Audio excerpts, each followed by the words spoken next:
అబద్ధాల్లో పుట్టి ఫేక్ వార్తలు సృష్టించి అబద్ధాల మయంతో ఏర్పడినటువంటి పార్టీ వైఎస్ఆర్సీపీ పార్టీ. గత 11 రోజుల ముందు విజయవాడ వరదలు వస్తే మరి వైఎస్ఆర్సీపీ నాయకుడు వరద బాధితులకి ఆదుకోకుండా ప్రభుత్వం పైన అవాకులు చవాకులు పేరుతూ అవగాహన లేని మాటలు మాట్లాడుతూ అవాస్తవాలయ్యే విధంగా స్క్రిప్ట్ రాసుకుని మాట్లాడుతున్నాడు జగన్మోహన్ రెడ్డి.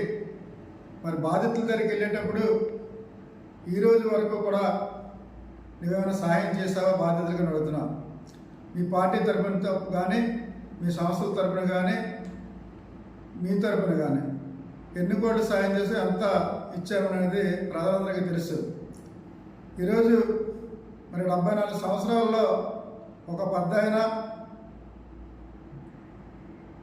విపత్తు జరిగేటప్పుడు విపత్తులో కూడా రాత్రింబవళ్ళు 10 రోజులు కష్టపడి, అలాగే అధికారులు, అనధికారులు, శానిటేషన్ సిబ్బంది, ఉద్యోగస్తులు వేలాది మంది ప్రభుత్వానికి అండగా నిలిచి ప్రభుత్వానికి తోడుగా ఉంటే మరి మీ పార్టీ కానీ నువ్వు కానీ ఎక్కడ విధ్వంసాలు చేయాలి, ఏ విధంగా ప్రజలు మభ్యపెట్టాలి, ఏ విధంగా శవరాజకీయాలు చేయాలనే ఆలోచనతో ఈరోజు ప్రభుత్వం పైన బురద జల్లే విధంగా రాష్ట్రంలో ఉన్నటువంటి ప్రజలతో చూస్తున్న జగన్మోహన్ రెడ్డి, నువ్వు చేసిన అరాచకాలు కానీ నువ్వు చేసిన తప్పిదాలు కానీ ఈరోజు విజయవాడ పొగడానికి కారణం ఎవరనేది ఒకసారి ఆత్మవిమర్శనం చేసుకో జగన్మోహన్ రెడ్డి. ఆ కాలువలో పూర్తి చేసినట్టయితే ఈరోజు ఆ బేభత్సం రాదు. వరద తాకిడి కానీ విపత్తులు కానీ వచ్చేటప్పుడు ఎన్ని జాగ్రత్తలు చేసినా ప్రజల మరణాలు పెరుగుతూనే ఉంటాయి.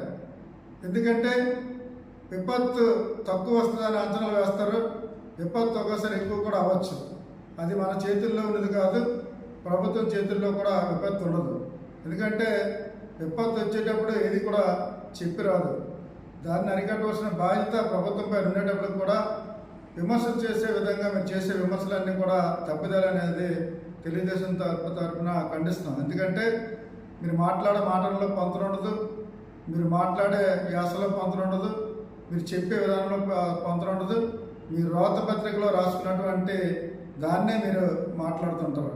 మరి సాక్షి టీవీ కానీ సాక్షి పేపర్ కానీ మీ ప్రభుత్వం పడిపోయిన తర్వాత సైక్లిస్ట్ అంతా పూర్తిగా దెబ్బతింది. ఎందుకంటే ఒక కరపత్రాన్ని పెట్టుకొని నువ్వు ప్రజలపైన ప్రభుత్వం పైన అవాకులు చవాకులు పేలితే నీకు తగిన బుద్ధి పెట్టి చెప్పే విధంగా ఈరోజు 11 సీట్లు పడిపోయినటువంటి జగన్మోహన్ రెడ్డి ఇంకా తెలుసుకో, ఏ విధంగా ప్రజల వద్దకు వెళ్తే బాగుంటుంది, ఏ విధంగా ప్రజలకు సహాయం చేస్తే బాగుంటుందని ఆలోచించి ఇన్ని లక్షలాది మంది రోడ్డు పెడితే కనీసం సహాయం చేయకుండా విమర్శలకే ఎక్కువ తావిస్తున్నటువంటి జగన్మోహన్ రెడ్డి రాబోయే రోజుల్లో ఆ 11 కూడా నీకు ఉండవు అనేది ప్రజల ద్వారా తెలుస్తుంది. ఎందుకంటే నువ్వు చేసిన పనులకి నువ్వు చేసే చేష్టలకి అందరూ కూడా ప్రజలందరూ విసిగిపోయి నీ 11 ఇస్తే ఇంకా నీకు బుద్ధి లేకుండా అవాకులు చవాకులు ప్రభుత్వం పేలుతున్నాం.